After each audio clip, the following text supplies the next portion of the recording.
মোটামুটি 7 থেকে 8 মাস আগে Redmi কিন্তু তাদের 40 সিরিজটা লঞ্চ করে এবং তখন থেকে এই পর্যন্ত এসে Redmi 14 Proর প্রাইসটা কিন্তু অনেকটাই ড্রপ করেছে। অ্যান্ড আপনারা কিন্তু অনেকেই জানতে চান যে প্রায় 7-8 মাস পরে গিয়ে বা 1 বছর পরে গিয়ে Xiaomi ডিভাইসগুলোর কি অবস্থা, বা অনেকেই কিন্তু এই মুহূর্তে এই ফোনগুলো কিনতে চান। সো তাদের জন্যই বেসিক্যালি আজকের একটা ক্লিয়ার কনসেপ্ট দিব যে এই টাইমে এসে 7-8 মাস পরে এসে Xiaomiর এই 14 Pro এই ফোনটা কেমন এক্সপিরিয়েন্স দিচ্ছে আপনাকে, এবং অলমোস্ট 30,000 টাকা বাজেটের আশেপাশে এই ফোনটা আপনাদের কেনা উচিত হবে কিনা, বা এটা কি ভালো দিক এবং খারাপ দিক রয়েছে। তার আগে মডেলটা আপনাদেরকে ক্লিয়ার করে দিই, কারণ এইখানে কিন্তু অনেক কিছু চেঞ্জ এবং কনফিউশন রয়েছে। আমাদের হাতের স্মার্টফোনটা Xiaomiর Redmi 14 Pro গ্লোবাল ভেরিয়েন্ট, তবে এটা কিন্তু 4G। অবশ্যই আপনারা 5Gর সাথে ম্যাচ করাবেন না, কারণ 5G এবং 4Gর কিন্তু বেশ অনেক জায়গাতে চেঞ্জ রয়েছে, ক্যামেরাতে, ব্যাটারিতে বা আদার্স ডিসপ্লেতে অনেক জায়গাতেই কিন্তু ছোটোখাটো আপনারা চেঞ্জ দেখতে পাবেন। তো সেই জায়গা থেকে বলি যে এইটা কিন্তু 4G global variant 14 Pro। And আমাদের আজকের ভিডিও স্পন্সর স্মার্ট সুইচ, যাদের কাছে আপনারা এইটার গ্লোবাল, চায়না, বেস ভেরিয়েন্ট, আপার ভেরিয়েন্ট সব কিছুই অ্যাভেলেবেল পাবেন। ভিডিও শেষ করার পর কেউ কেনার সিদ্ধান্ত নিয়ে থাকলে চেক করবেন ভিডিও ডেসক্রিপশন বক্স, সেখানে স্মার্ট সুইচের সকল ডিটেলস দেওয়া থাকবে। ফার্স্ট অফ অল ডিজাইনের দিকে লক্ষ্য করলে এইটা ডিজাইনের পেছন সাইডটা একটু বড় সড়ো ক্যামেরা বাম্প আপনারা দেখতে পাবেন, এবং এটা অনেকটাই উঁচু এবং রিংগুলো কিন্তু যথেষ্ট বড়। তার পাশাপাশি আপনারা এখানে টোটালি প্লাস্টিক বিল্ড দেখতে পাবেন, তবে সামনে পেছনে হালকা কার্ভ করার কারণে কিন্তু এটা ধরে বেশ কমফোর্টেবল ফিল হয়। তবে এটাকে আমি অবশ্যই প্রিমিয়াম ফিল বলবো না, এইটা একটু চিপার টাইপের ফিল আপনাকে দিবে, যেহেতু টোটালি এখানে প্লাস্টিক মেড। ফোনটার পোর্টস অ্যান্ড বাটন সবকিছু ঠিকঠাক পজিশনেই রয়েছে, তবে এক্সট্রা হিসেবে আপনারা পেয়ে যাচ্ছেন এখানে আয়ার ব্লাস্টার সেন্সর এবং বিলুপ্ত হয়ে যাওয়া সেই 3.5mm অডিও জ্যাক। এটা কিন্তু বেশ ভালো একটা ব্যাপার। ফোনটির সামনের দিকে আসলে আপনারা পেয়ে যাচ্ছেন একটা 6.67 ইঞ্চির অ্যামোলেড 1 বিলিয়ন কালার সাপোর্টেড 120 হার্জের অ্যামোলেড ডিসপ্লে, যেটাতে আপনারা 1200 নিটস HBM এবং 1800 নিটস পিক ব্রাইটনেসের সাপোর্ট পেয়ে যাচ্ছেন।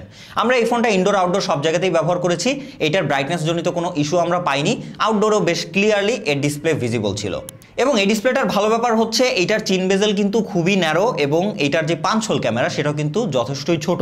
ওভারঅল আপনি ডিসপ্লে থেকে বেশ ভালো একটা প্রিমিয়াম এক্সপিরিয়েন্স পাবেন, এবং এইখানের যে 120 হার্জ সেটা কিন্তু বেশ ভালো মতোই প্রডিউস করতে পারছিল প্রত্যেকটা জায়গাতেই। এবং এর কালার কন্ট্রাস্ট, ভিউইং অ্যাঙ্গেল মোটামুটি সব কিছু কিন্তু আমার কাছে যথেষ্ট ভালো লেগেছে, এবং কালারটা আমি মোটামুটি একটু পাঞ্চির দিকেই বলবো। তার পাশাপাশি ডিসপ্লেতে আপনারা কর্নিং গরিলা গ্লাস ভিক্টাস 2 এর প্রোটেকশন পাচ্ছেন, এবং এই ফোনটাতে কিন্তু IP68 এর ওয়াটার এবং ডাস্ট রেসিস্ট্যান্ট সার্টিফাইড থাকছে। ওভারঅল সবকিছু মিলে বলবো প্রোটেকশনের দিক থেকে এই ফোনটা খুব একটা খারাপ পজিশনে নাই। এই বাজেটে অন্যান্য ফোনের সাথে কম্পেয়ার করে দিলে এটা কিন্তু বেশ ভালো পজিশনেই থাকবে। তবে এই ডিসপ্লেটা কার্ভ হওয়ার কারণে আপনি যদি এটা কাভার ছাড়া ব্যবহার করেন, কিছু কিছু সময় এটা কিন্তু আপনাকে মিস টাচ দিতে পারে। সো এই ব্যাপারটা মাথায় রেখে আপনি অবশ্যই একটা কাভার এখানে ব্যবহার করবেন, তাহলে কিন্তু এইটা অনেকটাই কমে যাবে। ফোনটির অপারেটিং সিস্টেমের দিকে দেখলে আপনারা দেখতে পাবেন Xiaomi নিজস্ব HyperOS ব্যবহার করা হয়েছে, যেটা বেসড অন Android 14, এবং এইটা কিন্তু Xiaomi ক্লেম করছে টোটাল 3টা মেজর ওএস আপডেট দিবে এবং 4টা সিকিউরিটি আপডেট দিবে। সেক্ষেত্রে বলা যাচ্ছে এটা মোটামুটি আপনাকে স্ট্যান্ডার্ড একটা আপডেট প্রোভাইড করবে, এবং এটা যথেষ্ট আপনি লং টাইম ধরে লেটেস্ট অ্যান্ড্রয়েডের সাথে ব্যবহার করার সুযোগ পাবেন। তাছাড়া ফোনটিতে UFS 2.2 এর স্টোরেজ সাপোর্ট রয়েছে, তো এই জায়গায় অনেক ফোনগুলোই কিন্তু এই প্রাইস রেঞ্জে এখন UFS 3.1 দিচ্ছে। সেখান থেকে যদি আমি এইটাকে বিচার করি, এই ফোনটার ওভারঅল UI যথেষ্ট স্মুথ ছিল, তেমন একটা বাকভাল্লুকের দেখা আমরা পাই নাই। তবে হ্যাঁ, অ্যাপ ওপেনিং ক্লোজিংটা আমার কাছে কিঞ্চিত ডিলে মনে হয়েছে, এটা আরেকটু ফাস্টার হতে পারতো যদি UFS 3.1 স্টোরেজ দেওয়া যেত। সো সেই জায়গা থেকে আমি বলবো এখানে আপনারা একটু কমতি বা ডাউনগ্রেড দেখতে পাচ্ছেন। পারফরমেন্স সেক্টরে আসলে এই 4G ভেরিয়েন্টে কিন্তু ব্যবহার করা হয়েছে মিডিয়াটেকের G100 আলট্রা, যেখানে আপনারা 5G ভেরিয়েন্ট ফোনটাতে কিন্তু পেয়ে যাচ্ছেন মিডিয়াটেকের Dimensity 7300। সো ওইটার থেকে এইটার পারফরমেন্স আপনারা অনেকটাই কমতি দেখতে পাবেন। এখানে যদি আমরা AnTuTu স্কোরের কথা বলি, সেখানে আমরা 4,36,000 সামথিং দেখতে পেয়েছি। সেক্ষেত্রে বলাই যাচ্ছে যে 30,000 টাকার আশেপাশে একটা স্মার্টফোন থেকে এই টাইপের পারফরমেন্স কোনোভাবেই আশা করা যায় না। আমরা কিন্তু আরও অনেক বেটার এক্সপিরিয়েন্স পেয়ে থাকি অন্যান্য মডেলগুলোর সাথে যদি আমরা কম্পেয়ার করি। সেক্ষেত্রে আপনারা অবশ্যই এখানে ডাউনগ্রেড দেখতে পাবেন এর পারফরমেন্স সেক্টরে। এটা দিয়ে যদি আপনারা গেমিং করেন, সেক্ষেত্রে মডারেট লাইট টাইপের গেমিংগুলো আপনারা মোটামুটি ঠিকঠাক মতো খেলতে পারবেন। পাবজিতে আপনারা সর্বোচ্চ 40 FPS এ গেমিং করতে পারবেন। তবে হ্যাঁ, এই প্রসেসরটা কিন্তু খুব একটা হিট জেনারেট করে না, এই ব্যাপারটা অনেক ভালো লেগেছে আমার কাছে। আমরা এইটা দিয়ে মোটামুটি 30 মিনিট গেমিং করেছি পাবজি, সেক্ষেত্রে আমরা সর্বোচ্চ 39 ডিগ্রি পর্যন্ত যেতে দেখেছি 34 ডিগ্রি থেকে। এবং যদি ব্যাটারি ড্রেনের কথা বলি, 30 মিনিট গেমিংয়ে মোটামুটি 7% ব্যাটারি ড্রেন করেছে। সো এই জায়গা থেকে আমার কাছে বেশ ভালো লেগেছে, হিটিংটাও অনেক কম এবং ব্যাটারি ড্রেনটাও কম হয়। এবং স্ট্যাবিলিটিও কিন্তু আমরা 79% পেয়েছি সিপিইউ থ্রটলিং টেস্টে। সবকিছু মিলিয়ে বলবো যে এই প্রসেসরটা আপনাকে খুব হেভি সেন্ট্রিক কোনো পারফরমেন্স দিবে না, এইটা এ বাজেটে তুলনা করলে অবশ্যই একটু কমতি এটাতে রয়েছে। সো রেগুলার লাইফ আপনি অ্যাপ্লিকেশন ব্যবহার করতে গেলে সেটা মোটামুটি ওকে লেভেলের ইউজ করতে পারবেন। তবে হ্যাঁ, হেভি কোনো গেমিং করতে পারবেন না।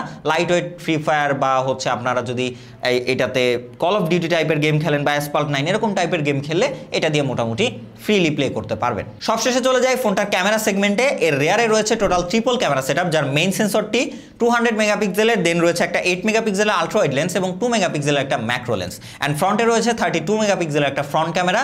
তবে এইখানে একটু ঝামেলা রয়েছে যে এইটার যেই 5G ভেরিয়েন্ট ওইখানে কিন্তু আবার আপনারা 20 মেগাপিক্সেলের ক্যামেরা দেখতে পাবেন। সো এই 4G 5Gর বেশ অনেক জায়গাতে তারা এরকম প্যাচ রেখেছে, মানে এইটার এক জায়গাতে কম, ওইটার এক জায়গাতে বেশি, আবার ওইটার এক জায়গাতে কম, এইটার এক জায়গাতে বেশি। সো এই জিনিসগুলো অনেক কিছু কিন্তু চেঞ্জ রয়েছে। অবশ্যই আপনারা 4G 5G এই জিনিসটা মাথায় রেখে তারপরে স্মার্টফোন কেনার সিদ্ধান্ত নেবেন। সেই অনুযায়ী যদি আমরা ছবির কথা বলি, ডে লাইটে কিন্তু আমরা এর মেন সেন্সর দিয়ে মোটামুটি ভালো ডিটেল আউটপুট পেয়েছি। তবে এর স্পেসিফিকেশন ওয়াইজ কিন্তু আমরা এক্সপেকটেশন আর একটু বেটার রেখেছিলাম, সেই অনুযায়ী হয়তো এটা দিতে পারে নাই, তবে মোটামুটি স্ট্যান্ডার্ড পজিশনে রয়েছে। তার পাশাপাশি কালারটা কিছু কিছু জায়গায় একটু স্যাচুরেটেড বুস্টেড কালার আপনারা দেখতে পাবেন, এবং এইটার এক্সপোজার ব্যালেন্স কিন্তু মোটামুটি ভালো ছিল। তার পাশাপাশি ডাইনামিক রেঞ্জ কিন্তু যথেষ্ট ভালো মেনটেন করতে পারছিল। এবার যেটা অন্যান্য ফোনগুলোর সাথে তুলনা করলে আমি ডাইনামিক রেঞ্জের সেক্টরটায় এই ফোনটাকে ম্যাক্সিমাম জায়গাতেই এগিয়ে রাখবো। তবে আলট্রা ওয়াইড যেটা রয়েছে এইটাও কিন্তু খুব একটা খারাপ এক্সপিরিয়েন্স আপনাকে দিচ্ছে না। 8 মেগাপিক্সেলের ক্যামেরা হলেও এইটা মোটামুটি ডিটেল ধরে রাখতে পারে ঠিকঠাক আলট্রা ওয়াইড ওয়াইজ।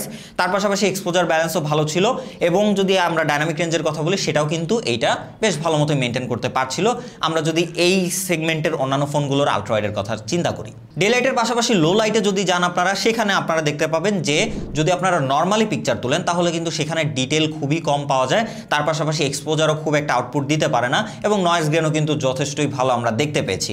তবে হ্যাঁ, আপনি যদি এখানে নাইট মোড ব্যবহার করেন তাহলে কিন্তু যথেষ্ট ভালো পিকচার আউটপুট আমরা পেয়েছি।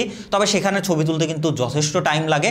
আপনারা যদি হাতটা একদম ফিক্স রেখে, মানে স্ট্যাবল রেখে যদি ছবি তুলতে পারেন একটু সময় দিয়ে, তাহলে কিন্তু আমরা নাইট মোডে বেশ ভালো কোয়ালিটির পিকচার আউটপুট পেয়েছি, যেখানে যথেষ্ট ভালো ডিটেল এক্সপোজার সবকিছুই দেখতে পাবেন আপনারা। ফাইনালি পোর্ট্রেটের দিকে আসলে টোটাল দুইটা ফোকাল লেন্থে পোর্ট্রেট নিতে পারবেন, 1x এবং 2x, এবং অ্যাপাচারও ভেরিয়েবল, চাইলেই আপনি সেটা কম বেশি করে নিতে পারেন, মানে ব্লার কমাতে বা বাড়াতে পারবেন। সেখানে কিন্তু আমরা মোটামুটি ভালো একটা স্ট্যান্ডার্ড আউটপুট পেয়েছি পোর্ট্রেটের ক্ষেত্রে। 1x এবং 2x দুই জায়গাতেই আমরা এজ ডিরেকশন বেশ ভালো পেয়েছি বাজেট এন্ড ওয়াইজ। তার পাশাপাশি ব্যাকগ্রাউন্ড ব্লারও যথেষ্ট ন্যাচারাল ছিল, খুব একটা আনন্যাচারাল ব্লার আমরা দেখিনি। তবে হ্যাঁ, 2x এ গেলে আপনারা দেখতে পাবেন যে ফেসটাকে কিছু কিছু জায়গায় একটু স্মুথ করে, এবং ওভারঅল সবকিছু মিলিয়ে কালারটা একটু বুস্ট আপ করে, যেটা হয়তো চোখের দেখাতে অনেকের ভালো লাগবে। সবকিছু মিলিয়ে বলবো আমি যে পোর্ট্রেটটা যথেষ্ট স্ট্যান্ডার্ড একটা আউটপুট দিয়েছে এই বাজেট রেঞ্জে যদি অন্যান্য ফোনের সাথে আমরা তুলনা করি তাহলে। অ্যান্ড এর 32 মেগাপিক্সেলের ফ্রন্ট ক্যামেরাও কিন্তু আমরা মোটামুটি যথেষ্ট স্ট্যান্ডার্ড একটা আউটপুট পেয়েছি, ডিটেল ওকে লেভেলের, খুব বেশিও না আবার একেবারে খারাপ তাও না। তার পাশাপাশি এক্সপোজার ব্যালেন্সও ঠিকঠাক ছিল, কালারটা একটু বুস্ট আপ করে, কিছু কিছু জায়গায় ফেসটাকে একটু স্মুথ করে এবং একটু বুস্ট কালার দেয় বা একটু হোয়াইট করে, যেটা আবার ফ্রন্ট ক্যামেরা হিসেবে কিন্তু অনেকেই পছন্দ করেন। সো এই জিনিসটা যার যার পার্সোনাল ব্যক্তিগত ব্যাপার থাকবে।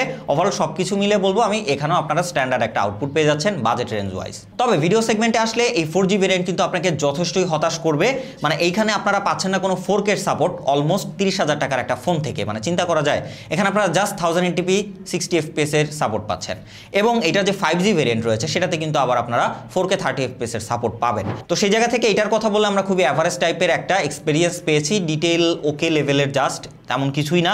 তার পাশাপাশি এক্সপোজার ব্যালেন্স ঠিকঠাক রয়েছে, কালারটা মোটামুটি ন্যাচারালের দিকেই ট্রাই করে, এবং ভিডিও কিন্তু খুব একটা স্টেবল না, একটু শেকি ভাব রয়েছে ভালোই। সবকিছু মিলিয়ে বলবো এটার ভিডিও খুব একটা সন্তুষ্ট করতে পারেনি আমাকে এই বাজেটে কোনোভাবেই। এবং এর ফ্রন্ট ক্যামেরা দিয়ে আপনারা 1080p 30 fps এ ভিডিও করতে পারবেন, স্যাম্পল আপনাদেরকে দিয়ে দিচ্ছি, নিজেরাই দেখে ফেলুন। আসসালামু আলাইকুম এভরিওয়ান। সো এখন আপনারা যে ভিডিওটা দেখতে পাচ্ছেন এটা হচ্ছে এই ফোনের ফ্রন্ট ক্যামেরা দিয়ে নেওয়া হচ্ছে। 1080p 30 fps, এখানে 60 বা 4K-রও সাপোর্ট নাই। তো একদম দুপুরের কড়া রোদে আপনারা দেখতে পাচ্ছেন এর ভিডিও কোয়ালিটি কেমন ফ্রন্ট ক্যামেরায়। তো কালারটা আমার কাছে স্ক্রিনে দেখে যতটুকু মনে হচ্ছে খুবই কালার বুস্ট করতেছে, ফেসটাকে অনেক বেশি হোয়াইট করতেছে। বাকিটা হয়তো আমরা স্ক্রিনে নিলে দেখতে পারবো। আদারওয়াইজ এর ভিডিও কোয়ালিটি কেমন ফ্রন্ট ক্যামেরা দিয়ে সেটা হয়তো আপনারা এর স্যাম্পল দেখেই বুঝতে পারছেন। তার পাশাপাশি আপনারা যে অডিওটা শুনতে পাচ্ছেন এটা কিন্তু এই ফোনের বিল্ট ইন মাইক্রোফোন থেকে নেওয়া হচ্ছে। সো কেমন অডিও পাচ্ছেন সেটাও হয়তো আপনারা শুনেই বুঝতে পারছেন। ফাইনালি ব্যাটারি সেগমেন্টে আসলে Xiaomi এখানে ব্যবহার করেছে 5500 mAh ব্যাটারি উইথ 45 ওয়াটের ফাস্ট চার্জিং সাপোর্ট, যেটা আপনারা 5G ভেরিয়েন্টে কিন্তু আবার ব্যাটারি ব্যাকআপ কম পাবেন, মানে ব্যাটারিটাই কম পাবেন। তো এইটার কথা বললে আমরা কিন্তু এটা থেকে যথেষ্ট ভালো ব্যাটারি ব্যাকআপ পেয়েছি। আপনি যদি এইটাকে নর্মালি ব্যবহার করেন ইজিলি কিন্তু 8-10 ঘন্টার কাছাকাছি স্ক্রিন অন টাইম পাবেন, কারণ এই ফোনটার যেই প্রসেসর দেওয়া হয়েছে সেটা কিন্তু খুব একটা ব্যাটারি কনজিউম করে না। সো এইটা কিন্তু খুবই ব্যাটারি সেভ করে। সেই জায়গা থেকে আমরা যেটা বললাম আপনাদেরকে যে 30 মিনিট পাবজি গেম খেলে আমরা মাত্র 7% ব্যাটারি ড্রেন হতে দেখেছি, এবং এই ফোনটা যেহেতু অনেক হিটও হয় না, আমরা 40 ডিগ্রি পর্যন্ত যেতে দেখিনি, সেক্ষেত্রে আপনি বুঝতেই পারছেন যে এই ফোনটা কিন্তু ব্যাটারিতে খুবই ভালো একটা এক্সপিরিয়েন্স আপনাকে দিবে। এবং আপনি যদি মডারেট ইউজার হয়ে থাকেন এইটা দিয়ে আপনি রেগুলার লাইফে মোটামুটি 1.5 দিন প্লাস ব্যাটারি ব্যাকআপ ইজিলি পেয়ে যাবেন। সবশেষে কানেক্টিভিটিতে আসলে এই ফোনটাতে আপনারা কানেক্টিভিটি রিলেটেড কোনো ইস্যুতে পড়বেন না। এই মুহূর্তে দাঁড়িয়ে আমরা মোটামুটি সব রকম সিমই ব্যবহার করে দেখেছি, কানেক্টিভিটি নিয়ে কোনো প্রবলেমে পড়তে হয়নি। এছাড়াও আপনারা জানিয়ে টেনশনে থাকেন অনেকে যে গ্রিন লাইনের কোনো প্রবলেম আছে কিনা। Xiaomi ফোনগুলোতে কিন্তু তেমন কোনো গ্রিন লাইন ইস্যু নাই, এবং এইটাতেও আমরা তেমন কোনো গ্রিন লাইন ইস্যু দেখিনি। সবশেষে চলে আসি কনক্লুশনে যে এই ফোনটা এই 30,000 টাকা বাজেট সেগমেন্টে আপনার কেনা উচিত হবে কিনা। তো আমি বলবো যেহেতু প্রথমত এটা Xiaomiর ফোন, বেশ কিছু জায়গায় ড্রব্যাক রয়েছে এটা অবশ্যই, তবে তার পাশাপাশি ডিজাইন এবং ওভারঅল সবকিছু স্ট্যান্ডার্ড একটা পজিশনে থেকে এটা কিন্তু আপনাকে মোটামুটি ব্যালেন্স একটা আউটপুট দিবে। আপনি যদি Xiaomi লাভার হয়ে থাকেন বা Xiaomiর একটা ফোন নেওয়ার চিন্তা ভাবনা করে থাকেন কার্ভ ডিসপ্লে সহ মোটামুটি ওভারঅল সব দিক থেকে ব্যালেন্স, ব্যাটারি ব্যাকআপে বেশ ভালো এক্সপিরিয়েন্স পেতে চান, তাহলে কিন্তু এই ফোনটা দেখতে পারেন। আদারওয়াইজ যদি আমি অন্যান্য ফোনের সাথে কম্পেয়ার করে দিই, সেখানে কিন্তু মোটোরোলার কিছু মডেল রয়েছে H50, 50 নিও, ওই ফোনগুলো কিন্তু আপনার এইটার থেকে কিছুটা বেটার এক্সপিরিয়েন্স আপনাকে দিবে ক্যামেরা সেগমেন্ট বা আদার্স সেগমেন্টগুলোতে। সো সেক্ষেত্রে আমি বলবো যদি আপনি 5Gটা নিতে পারেন অবশ্যই ভালো হয়, অথবা যদি আপনি আর কিছু টাকা ইনক্রিজ করে মোটোরোলার ডিভাইসগুলোতে যান বা Honor 200 রয়েছে 35,000-এর নিচেই পাওয়া যায় এখন, ওই ডিভাইসগুলোতে গেলে আরেকটু বেটার এক্সপিরিয়েন্স পাবেন। বাকিটা টোটালি ডিসিশন আপনাদের উপরে। আজকের ভিডিও পর্যন্তই। ভালো থাকবেন, সুস্থ থাকবেন। এর থেকেও বেশি কিছু জানার থাকলে কমেন্ট বক্সে কমেন্ট করবেন। ধন্যবাদ।